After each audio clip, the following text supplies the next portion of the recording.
Thumbnail muna tayo. Hi guys! Welcome back to my channel. This is Arnold Kim po, ang inyong tenderong Dabawinyo.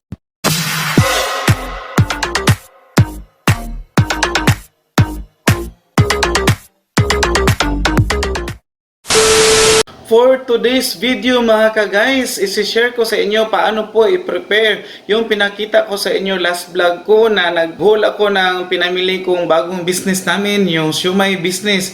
Actually guys, tulad ng nasabi ko na dati na po kaming may pabentang siumay. Naudlot lang po dahil sa ESF, pero ngayon guys, due to public insistent demand, nagbabalik po ang siumay business ni Kuya AJ. And shout out sa aking mga kapitbahay, mga subscribers na kapitbahay, mga customers, nagbabalik na po ang ating pinakamasarap na siumay. Ang dimsum siumay po guys is magbabalik sa tindahan ni Kuya AJ. So this time guys, ipapakita ko sa inyo paano po ang pag-prepare ng ating siumay business. So keep on watching mga ka-guys. Ito na po guys, and disclaimer lang, this is not a sponsored vlog. Ginawa ko lang talaga itong business, ang siumay business guys. Hindi po siya sponsored ni Dimsum Siumay Factory. Ayan, hindi po siya sponsored, pero ginawa ko lang ito talaga guys na i-share sa inyo dahil malaki po ang kitaan sa pagbibenta ng siumay.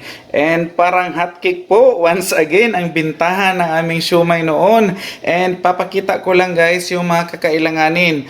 First guys, kailangan meron kang ganito, steamer. Actually, tatlong palapag po ito, tatlong patong-patong, pero nasira po yung isa, so dalawa na lang po yung naiwan. So, but still, magagamit pa rin kahit na wala na siyang handle kasi na sira na rin yung handle.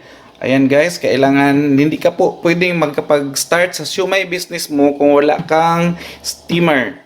And next guys is kailangan meron kang ganito, yung lagayan guys, lagayan ng siumay kung saan mo siya ilagay. Ito yung tinatawag na tray, maliliit na tray, siumay tray. And mabibili po ito guys sa mga bilihan na mga plastic.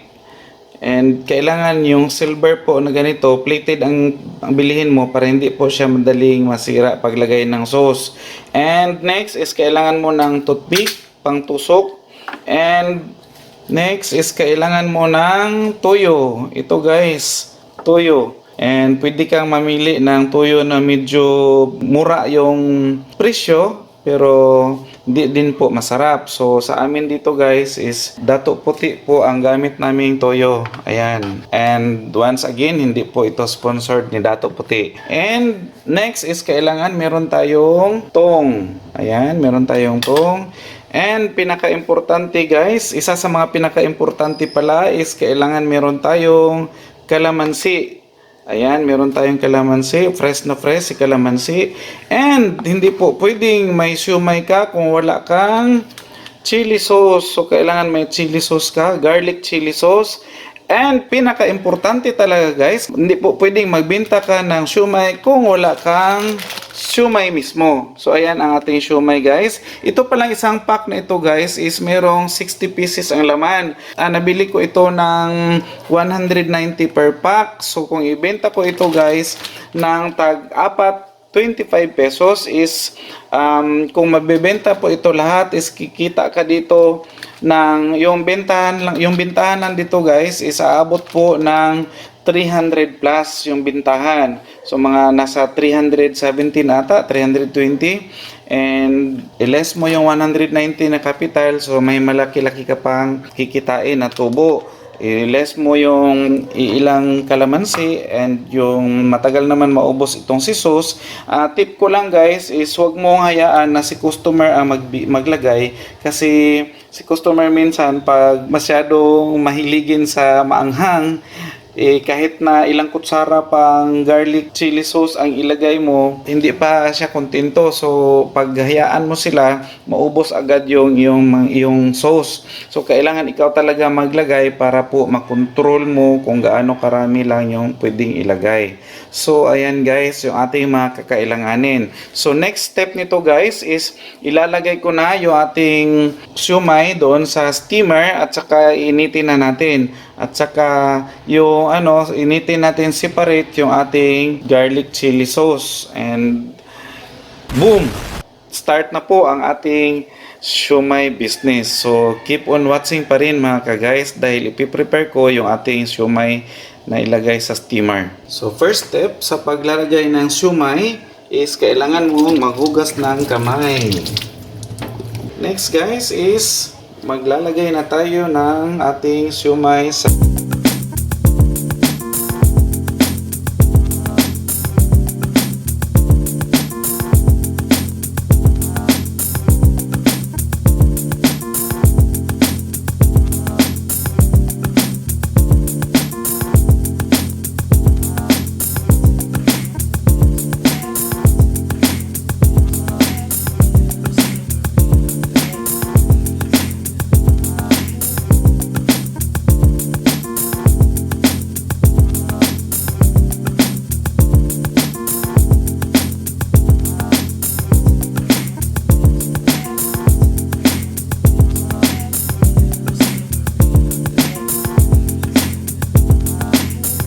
guys, and dadalhin ko na yan sa tindahan para po maumpisahan ng ma-stew.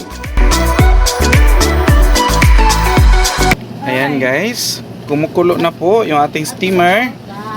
Meron na siyang mga water before sa ating steamer guys, and ilang saglit lang po guys is luto na po yung ating siomai. Make sure lang guys na ang ating water level na ating steamer is hindi po nauubusan, kasi pag natuyuan siya guys, masisira and masunog po yung ating steamer.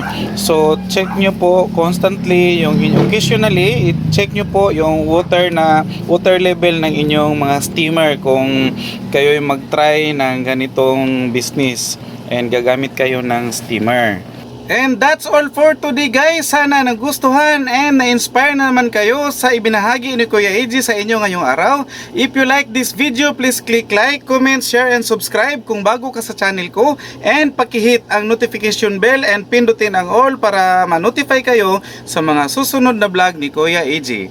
Once again, this is Arnold Kimpo, ang inyong tinderong Dabawinyo, saying bye-bye. God bless us all guys.